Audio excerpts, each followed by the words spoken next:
சூர்யானோடைய கருப்பு திரைப்படத்துடைய pre business பற்றியும் அதே மாதிரி கருப்பு திரைப்படத்தோட ரிலீசிங் டேட்டை பற்றியும் அத்துடன் சேர்த்து நம்ம தளபதி விஜயோட ஜனநாயகன் படத்துடைய ப்ரீ பிஸ்னஸை பற்றி தான் வந்துட்டு பேச போகிறோம். ஜனநாயகன் படத்தோட அப்டேட் பேசுறதுக்கான காரணம் நம்ம சேனலுக்கு ஒரு தோழர் வந்துட்டு ஜனநாயகன் அப்டேட் போடுங்கன்னு சொல்லி கேட்டிருந்தாரு. ஸோ அதனால தான் அதெல்லாம் என்னென்னு பார்க்கறதுக்கு முன்னாடி நம்ம சூர்யா ஃபேன் ஒருத்தர் வந்துட்டு பார்த்தீங்கன்னா பேட் பாய் அப்படிங்கிற ஒரு ஃபிலிம் வந்துட்டு தான் எடுத்திருக்காரு. ஸோ அந்த ஒரு ஃபிலிமோட லிங்க் வந்து டிஸ்கிரிப்ஷனில் கொடுத்துருக்கேன். உண்மையிலே படம் நான் பார்த்தேங்க, உண்மையிலே நல்லா தான் இருக்குது. ஒரு 6 நிமிஷம் கிட்டக்க தான் அந்த வீடியோ வந்துட்டு தான் இருக்கும். ஸோ அவரோட மொத்த திறமை வந்து காட்டியிருக்காரு. இப்போ தான் ஃபஸ்ட்டு வந்து ஷார்ட் ஃபிலிம் எடுக்கிறாருங்க, அவரெல்லாம் அவ்வளோ எஃபெக்ட்ஸ் வந்து கொடுக்க முடியல. பட் நான் அவரை கன்வே பண்ண மெசேஜ் ரொம்ப ஸ்ட்ராங்காக இருக்குது. பாருங்கள், பார்த்துட்டு உங்களோட விமர்சனத்தை அவரோட கமெண்ட்ஸை தெரிவிங்க.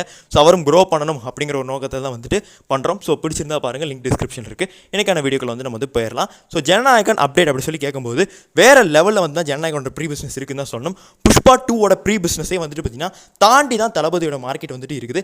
அந்த லெவலுக்கு வந்து தான் ப்ரீ பிஸ்னஸ் வந்து ஜனநாயகன் பண்ணியிருக்கு அப்படி தான் சொல்லணும். தளபதியோடைய கடைசி படம்ங்கிறனால தான் இப்படி இருக்குதோ இன்னும் சொல்லி எனக்கு தெரியல. இப்படிலாம் எனக்கு வந்து பேசணும்னு ஆசை தான், பட் நான் அப்பெல்லாம் சொல்கிற அளவுக்கு எதுவுமே இல்லைங்க அப்படி தான் வந்து சொல்லணும். ஏன்னா தமிழ்நாட்டோட தேட்ரிக்கல் ரைட்ஸ் 105 கோடிக்கு வந்து தான் விற்கப்பட்டிருக்கு. 105 கோடி கம்மியாடா அப்படி சொல்லி நீங்கள் வந்து கேட்கலாம். இங்கிட்டு தலைவரோட கூலி படமே 110 கோடி வந்துட்டு பார்த்தீங்கன்னா தமிழ்நாடு தேட்ரிக்கல் ரைட்ஸ் வந்து தான் வாங்கிருச்சு. ஸோ கூலி படம் தலைவரோட கடைசி படம் கூட கிடையாது. ஆனால் விஜயோட கடைசி படம் 105 கோடி தான் வாங்குதுன்னா என்னங்க இதெல்லாம் போதுமான லெவலா அப்படி தான் நமக்கு வந்து கேட்க தோணுது. அதே மாதிரிக்கு இந்த ஒரு திரைப்படத்தோட டிஜிட்டல் ரைட்ஸை அமேசான் பிரைம் 121 கோடிக்கு வாங்கியிருக்காங்க. அங்கே கூலி படத்தை 150 கோடிக்கு அமேசான் பிரைம் வந்து தான் வாங்கியிருந்தாங்க. என்னங்க நம்மளால் இங்கே இருக்கிற தமிழ்நாட்டில் இருக்கிற தலைவருடைய இதே வந்துட்டு பீட் பண்ணிவிட்டு ஜனநாயகனால் போக முடியல. இப்போ நான் சொன்னேன்னா நான் வந்துட்டு தளபதியை வந்துட்டு மட்டப்படுத்தி பேசுகிறேன் அந்த மாதிரி நீங்கள் வந்து பேசுங்கன்னா மட்டப்படுத்தி பேசலை. என்னங்க இது இப்படி இருக்குது. அது மட்டும் இல்லாமல் தேட்டரிக்கல் ரைட்ஸை வாங்குறதுக்கு கூட காசு இல்லை. விஜய் அவர்கள் வந்துட்டு ஒரு ப்ரொடியூசரை வந்துட்டு தான் கை காட்டியிருக்காரு. ஸோ அந்த ப்ரொடியூசரால் வாங்கக்கூட முடியல, அவருக்கு அவ்வளோ காசு இல்லை. ஸோ இப்போ கேவின் ப்ரொடக்ஷன் முடிச்சுக்கிட்டு இருக்காங்க, என்னடா செய்ய போகிறோம். ரிலீஸிங்லேயே ஒரு பெரிய பிரச்சனை வந்து முடியல. ஒழுங்காக ஏஜிஎஸ்டே நம்ம வந்து கொடுத்துருக்கலாம். விஜய் அவர்கள் யாரையோ ஒரு ஆளாக கை காட்டியிருக்காரு.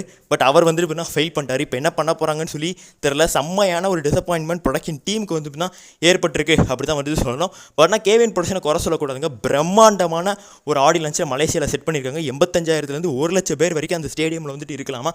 இதுதான் இந்தியாவில் ஒரு மிகப்பெரிய ஆடி லான்ச்சாக இருக்கும். ஒரு மிகப்பெரிய ப்ரொமோஷனோட இந்த ஒரு திரைப்படம் நல்லா ரிலீஸ் ஆகி தமிழ் சினிமாவுக்கு ஒரு மிகப்பெரிய பேர் எடுக்கணும். அதான் நம்மளோட வந்துட்டு பார்த்தீங்கன்னா ஆசை. பார்க்கலாம் ஜனநாயகன் எந்த மணிக்கு ஒரு சம்பவம் பண்ணுது.